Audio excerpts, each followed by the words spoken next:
My secret to speaking fluent English. Today I want to talk about my secret in fluent English. English is a very important language. Many people around the world speak English. Many years ago, my spoken English was pretty bad. I had a lot of trouble expressing myself in English.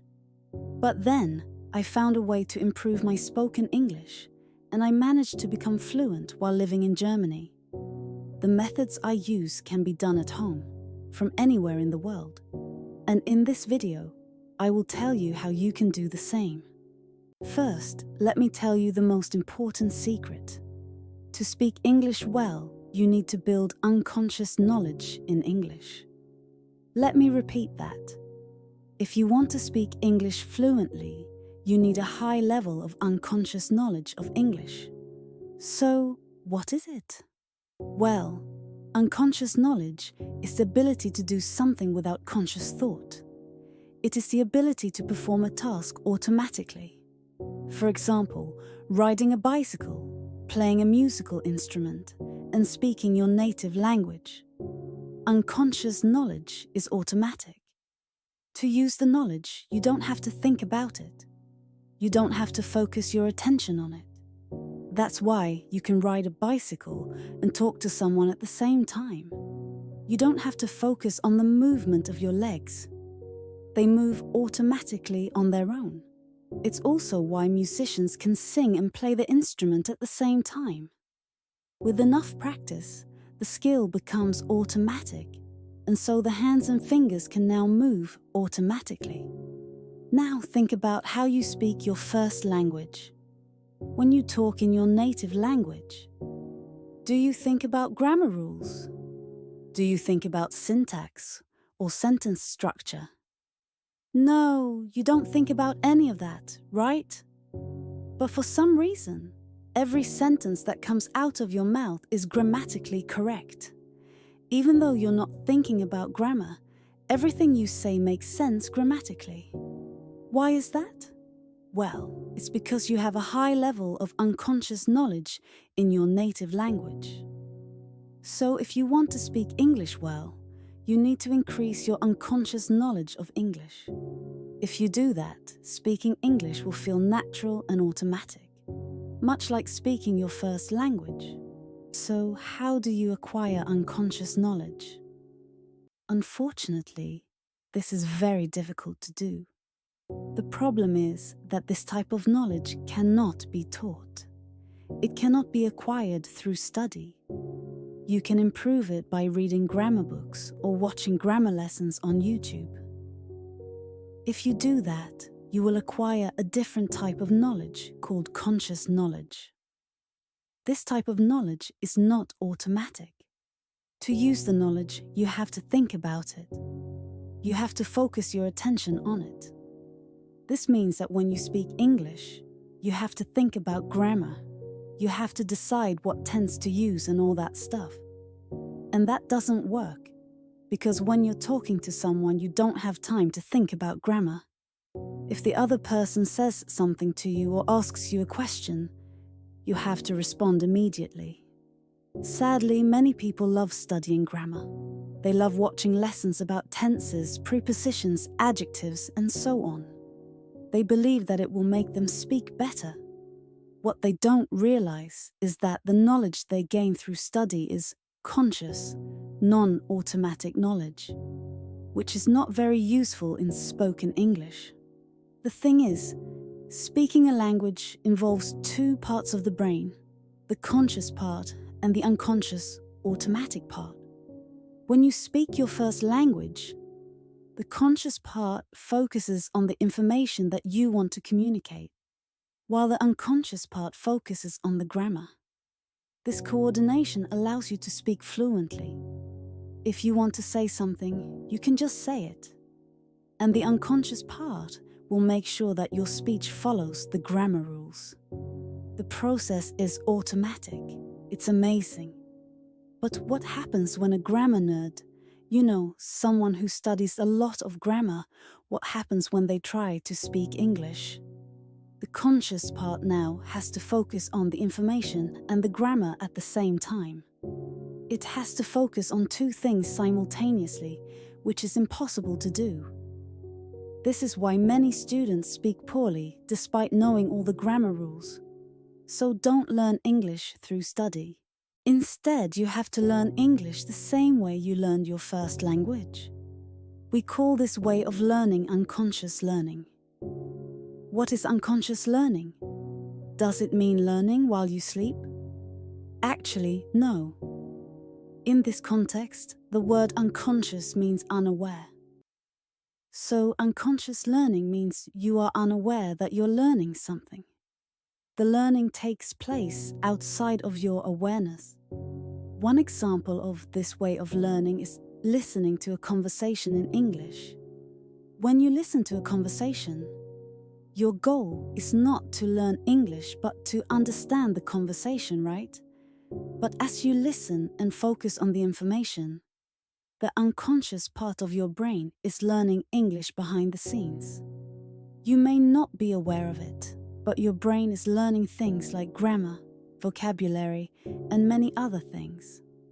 This is how you learn your first language. You didn't learn through study.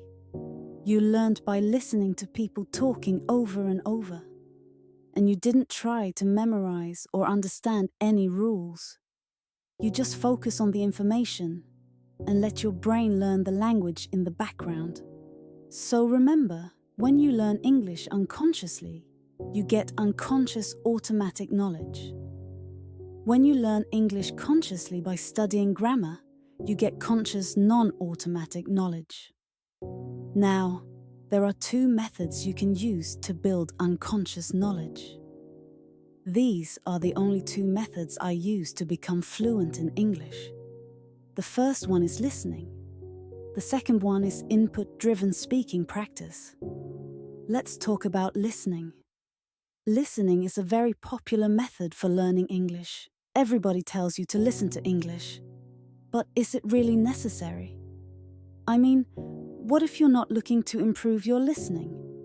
If your goal is to improve your speaking, why do you need to spend time listening? Why not just focus on speaking practice? Well, here's the deal. Even if improving your listening is not your goal, you must still listen to English regularly. It's impossible to become fluent without a lot of listening. The reason is simple. Regular listening makes it easy to improve your speaking. You see, the English language is very complex. If you don't listen to English very much, you'll never become familiar with the complexity of the language.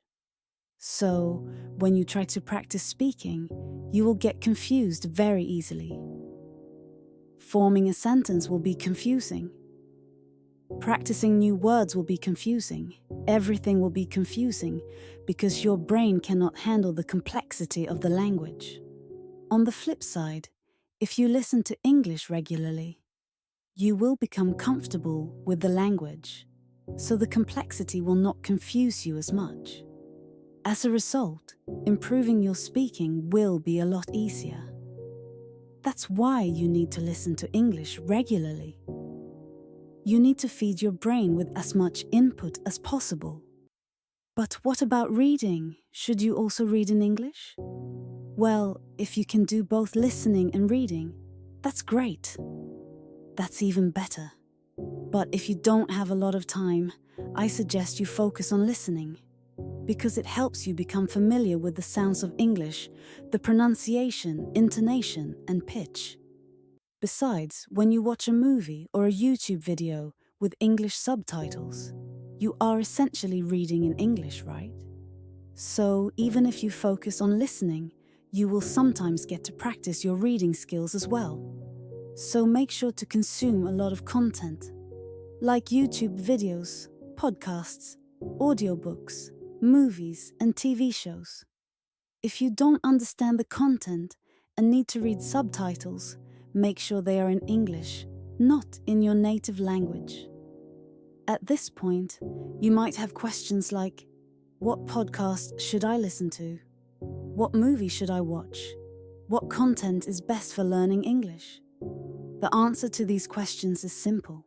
The best content for learning English is content you enjoy. For example, if you like travel, you might watch YouTube videos about travel. If you're interested in business, you might listen to business podcasts. If you like action movies, then watch action movies. Watching or listening to things you like is that simple. Don't consume content you don't like just for the sake of learning English. If you do that, listening will feel like a chore for you. It will be something that you have to force yourself to do. When you listen to something you don't care about, you will get distracted and bored. At some point, you will lose motivation and stop doing it. I don't have this problem because I only listen to interesting stuff. For example, I love scary stories, so I listen to several scary podcasts. I'm also a big fan of fantasy series like Harry Potter, and I've listened to the Harry Potter audiobooks multiple times now. So basically, I listen to things I enjoy. This way, I get to have fun and learn English at the same time. My goal is to speak English naturally as I speak in my native language. So make sure you listen to things that you find enjoyable and avoid content related to grammar. How much time should you spend listening each day? The answer is as much as possible. Like I said earlier, English is very complex, so your brain needs a lot of input before mastering the language. So the more time you spend listening, the better. If you have 30 minutes a day, listen for 30 minutes a day.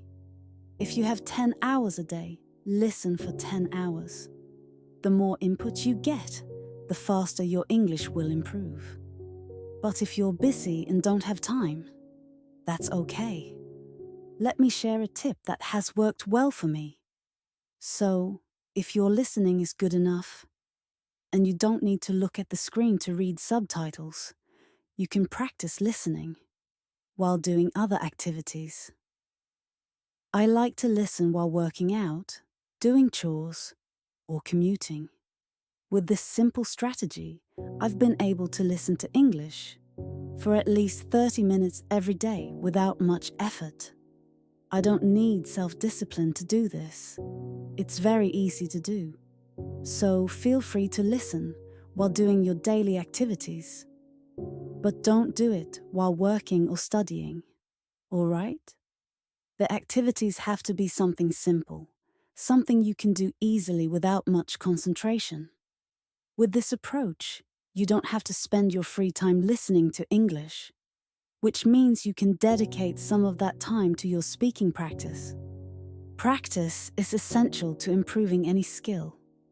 If you want to speak English well, then you're going to have to practice. You have to open your mouth and speak some English. But what if you have no one to speak with? What do you do then? Some people simply solve this problem. They simply talk to themselves in English. And I used to do that. When I was starting, I would talk to myself about random topics. So one day I might talk about my job. The next day I might talk about my hobbies and so on. However, after a while I stopped using it because of two problems with this approach. The first problem is that when you're talking to yourself, you're not learning any new words or phrases, right?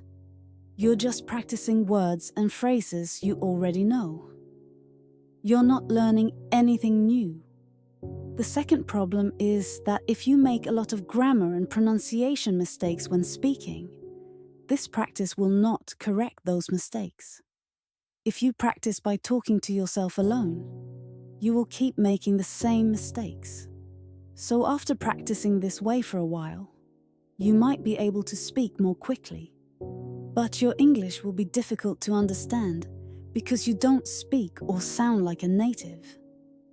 You have your own way of talking in English. How about talking with someone online? Unfortunately, the same problems still apply. If your speaking partner is an English learner just like you, they probably make a lot of mistakes when speaking. So when you're talking to them, you're exposing yourself to broken English. You know, bad grammar and incomplete sentences. Also, your partner probably has a small vocabulary just like you. So talking to them isn't going to help expand your vocabulary. Now, don't get me wrong. I'm not saying that you should never chat with other English learners. It's okay to do that from time to time. But if your speaking needs a lot of improvement, then you should focus on something called input-driven practice. What is it? Well, input-driven practice is when you practice with some type of English material. It could be a YouTube video, a movie, or anything that contains native speech. The idea is that by practicing with input, you're exposed to new vocabulary and proper grammar, which will help you to speak and sound more native. Input-driven practice usually involves imitating or copying a native speaker. If you've ever heard of language learning methods like shadowing or imitation, those are all input-driven exercises. I like the imitation technique the most, so let me explain how you can practice this technique. To get started, find an audio or video of a native speaker talking. Try to find material where the speaker doesn't speak too fast. Once you have the material, you're going to listen to it to familiarize yourself with the speech. You don't have to speak yet. Just listen and make sure you understand everything. Be sure to look up words and phrases you don't know. Now, if the speech is long, you don't have to listen to the whole thing. Just listen to the first 3 to 5 minutes. After you finish listening, you're ready to begin your practice. Play the speech from the beginning. This time, you're going to repeat after the speaker word for word. So, after a few words, pause the audio and repeat what you hear out loud. You don't have to wait until the end of each sentence, because that might be too difficult. You can pause mid-sentence and repeat 4, 5, or 6 words at a time. When you imitate, try to copy not only the words, but also the rhythm, pronunciation, and emotion in the voice. Copy everything so that you sound exactly like that person. That is one way to practice imitation, but this technique is flexible. As your speaking improves, you can make the practice more challenging to match your proficiency level. For example, instead of repeating a few words at a time, you can try to memorize and repeat one sentence at a time. If you come across a very long sentence and you can't remember the exact words, that's okay. The human brain is not very good at remembering individual words or small details, but it's good at remembering meaning or key information. So, if you forget the original sentence, try to express the meaning in your own words. For example, if the original sentence was walking alone in a dense forest at night is terrifying, you might say something like walking alone in a forest at night is very scary. Or if that's still too difficult, you can just say walking in a forest is scary. The process of expressing something in your own words is really helpful. It improves your ability to improvise and find the right words to express yourself. As you can see, there's more than one way to practice imitation, so feel free to do it however you like. The important thing is to always practice with input to ensure constant exposure to proper English. In summary, improving your English fluency requires a lot of listening and input-driven speaking practice. By following these methods, you can build unconscious knowledge and speak English naturally. So there you have it. That's how you can increase your unconscious knowledge and become more fluent in English. A lot of listening and a lot of speaking practice. If you have other tips that helped you, let us know in the comment. It might also help another person. I hope you enjoy these tips. Remember, fluency isn't a permanent state. It varies with context, tasks, and people. To train yourself to be more fluent, focus on areas where you already feel confident and build from there. Thank you for joining us today. If you enjoyed this lesson, please like, subscribe, and hit the notification bell so you don't miss our next video. See you in the next video.